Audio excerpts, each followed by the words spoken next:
The papyrus, putting on my table every month. I don't wanna be sad. Don't even try to hide it.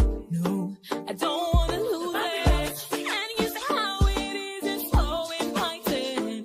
The papyrus, we're all so alive. The papyrus. This is the Papyrus TV News Update. You're welcome. The headlines: Internal rebellion brews in APC as Onokpasa vows to oust Tinubu from within. Bafarawa laments collapse of true opposition in Nigeria. Governors under fire as Benue lawmaker blames state leaders for Nigeria's security collapse. Court sentences late gospel singer Osinachi's husband to death. Oboreweri Okowa explained massive shift to APC. INEC chairman warns future elections depend on continued legal reforms.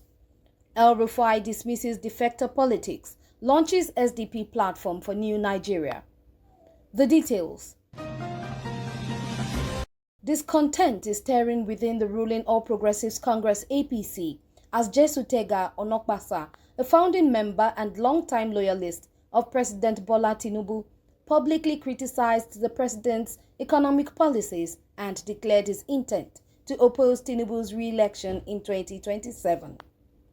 Speaking in a candid interview on Arise News, Onokpasa voiced deep frustration over the worsening conditions in the country, citing pervasive hunger, poverty, and economic hardship. Onokpasa, who passionately campaigned for Tinubu during the 2023 election cycle, described a growing sense of betrayal among party faithfuls who feel the administration has abandoned its promises. "I'm not leaving the APC for anyone, including President Tinubu," he emphasized, but stressed that staying in the party would not mean endorsing a second term. He warned that the greatest threat to Tinubu's political future would not come from the opposition People's Democratic Party (PDP) or Labour Party (LP), but from within his own political family. "We, the APC members who helped put him in office, will be the ones to remove him," Onokpasa said, underscoring the magnitude of internal disillusionment threatening to fracture the party ahead of 2027. Progressively, former Sokoto State Governor Attahiru Bafarawa has issued a bleak diagnosis of Nigeria's political environment, declaring that opposition politics, once a vital pillar of democracy, has all but collapsed. Speaking in an interview, Bafarawa described the ongoing wave of defections to the APC as symptomatic of a deeper disease, the abandonment of ideology and public service for naked self-interest. Bafarawa, who himself recently resigned from the PDP after decades of political service, argued that today's politicians are driven not by principles but by opportunism. He warned that the mass defections would leave Nigerian voters even more disillusioned and vulnerable in a system increasingly bereft of genuine alternatives. According to him, the consequences of this political decay are most visible in the lives of ordinary Nigerians grappling with youth unemployment, illiteracy, and deepening poverty, especially in the north, where formal education rates among young people are alarmingly low. "When you deprive people of education, you destroy them," he said, warning that a population stripped of knowledge cannot demand better governance.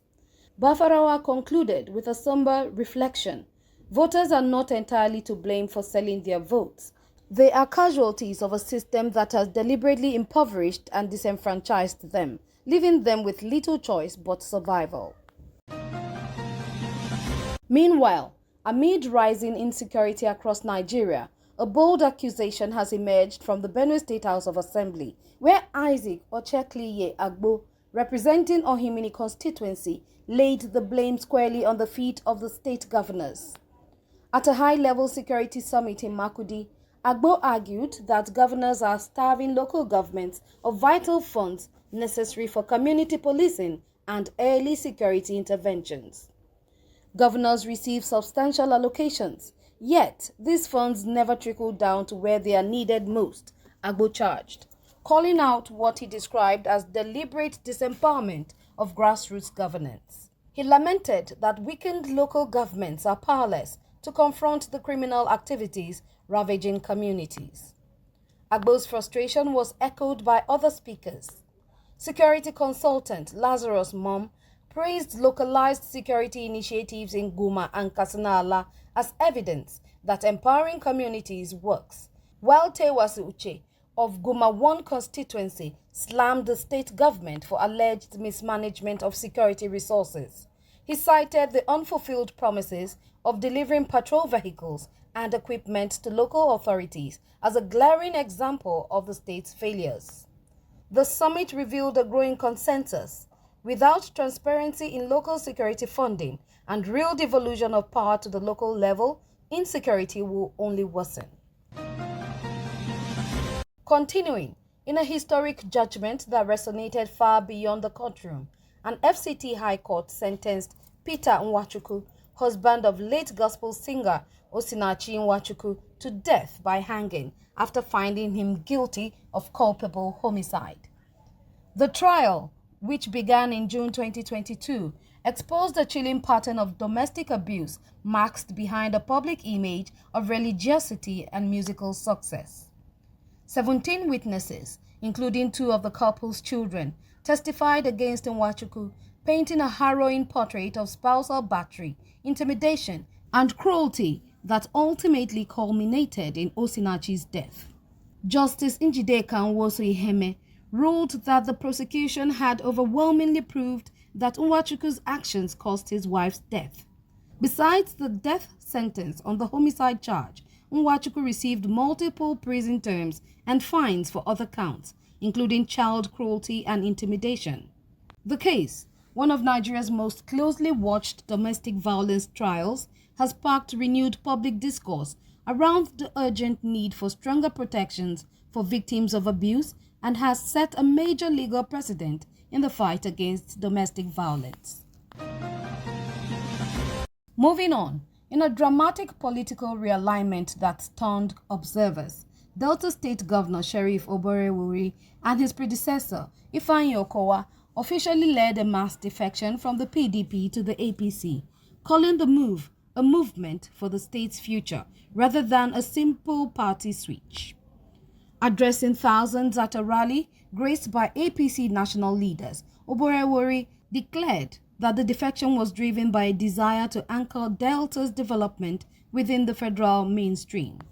Mr. President has shown us love, he said, explaining that it would be politically unwise to remain isolated from the center of power.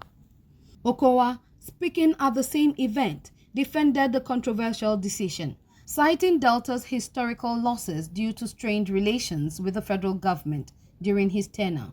We lost a lot, he admitted, arguing that connecting to federal power would unlock resources critical for the state's prosperity. Both leaders framed the move as a patriotic act undertaken after broad consultation with stakeholders. However, critics have described it as opportunistic, warning that it may deepen political cynicism among weary electorate already skeptical of the ruling class. Furthermore, as Nigeria looks towards future elections, INEC Chairman Professor Moshood Yakubu has urged lawmakers to commit to continuous electoral reforms to safeguard democratic integrity. Speaking at a retreat in Lagos alongside members of the Joint National Assembly Committee on Electoral Matters, Yakubu praised past collaborations that produced the landmark Electoral Act 2022, but warned that significant gaps remain. Among the urgent issues he highlighted were strengthening the legal foundation for technological innovations like electronic voting, reducing the avalanche of election-related court cases, and enshrining recommendations from previous reform panels. Yakubu noted major achievements since 2022, such as Nigeria's first ever complete domestic printing of sensitive election materials and improved election logistics, but stressed that resting on past successes would be dangerous. He concluded by reminding stakeholders that deep proactive legislative work, not crisis-driven reforms, would be key to building voter trust and ensuring credible elections in Africa's largest democracy. Conclusively, Former Kaduna State Governor Nasiru El-Rufai has downplayed the recent spate of high-profile defections to the APC, asserting that Nigeria's real salvation lies not in political celebrity but in finding genuine solutions to the nation's problems.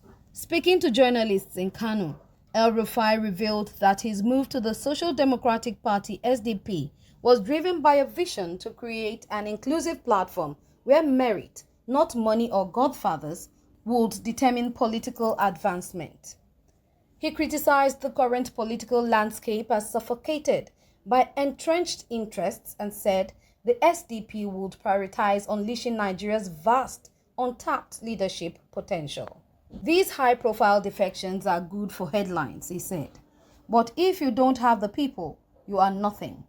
El-Rufai, who was in Kano to consult with Emir Muhammadu Sanusi II and meet with local SDP members, outlined a vision of competitive politics driven by ideas, not cash or connections.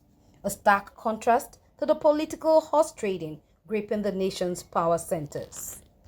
The papyrus, put it on my table every month. I don't